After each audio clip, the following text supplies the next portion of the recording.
২২-এর বিপ্লবপন্থী শক্তি।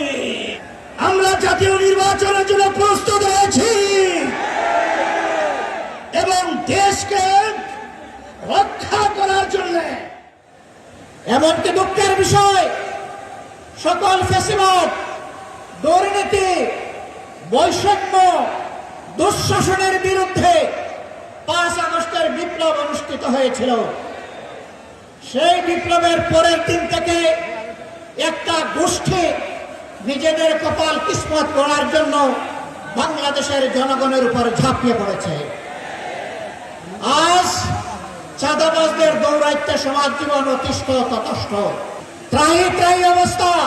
বিনিয়োগকারী, শিল্পপতি, ব্যবসায়ী, ক্ষুদ্র ব্যবসায়ী কেউ শান্তিতে নাই।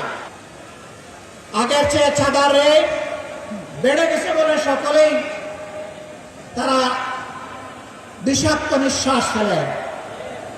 তারা বলেন, আগেও ভালো ছিলাম না।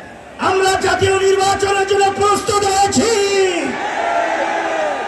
এবং দেশকে রক্ষা করার জন্য, মানবতার কল্যাণ মুক্তির জন্য আমরা যে ৫ দফা দাবি নিয়ে মাঠে নেমেছি, সেই ৫ দফা বাস্তবায়নের জন্য আজকে বাংলাদেশের আপামর জনতা তারা আজকে রাজপথে চলে এসেছে।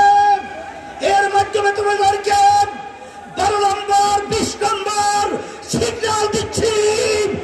এই সিগন্যালের মাধ্যমে ক্ষমতা প্রেমিকরা বাংলার জমিন থেকে উৎখাত হবে, বাংলার জমিন থাকতে পারবে না ইনশাআল্লাহ। আমরা বলেছিলাম এই জুলাই সনদের গণভোটকে আগামী বাংলাদেশের মাইল ফলক হিসেবে প্রতিষ্ঠা করার জন্য আলাদাভাবে, স্বতন্ত্রভাবে জাতীয় নির্বাচনের আগে গণভোটের আয়োজন করা হোক।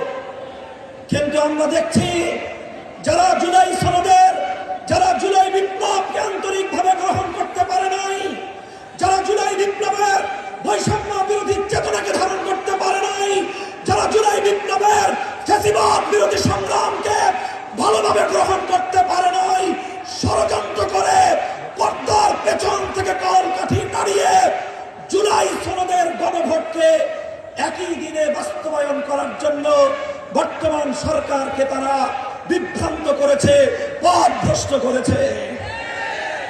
দেশের স্বার্থে, জনতার স্বার্থে, শান্তির স্বার্থে, ঐক্যের স্বার্থে আমরা গণভোটের আয়োজন, হয়তো জুলাই সনদের আয়োজনকে এখন আমরা বলছি স্বতন্ত্র নির্বাচনের মাধ্যমে আলাদা দিন গণভোটের আয়োজনের মধ্য দিয়ে জুলাই সনদ কার্যকর করার এই ঐতিহাসিক পদক্ষেপকে যেন বর্তমান সরকার তার প্রাপ্য সঠিক মর্যাদা দান করে।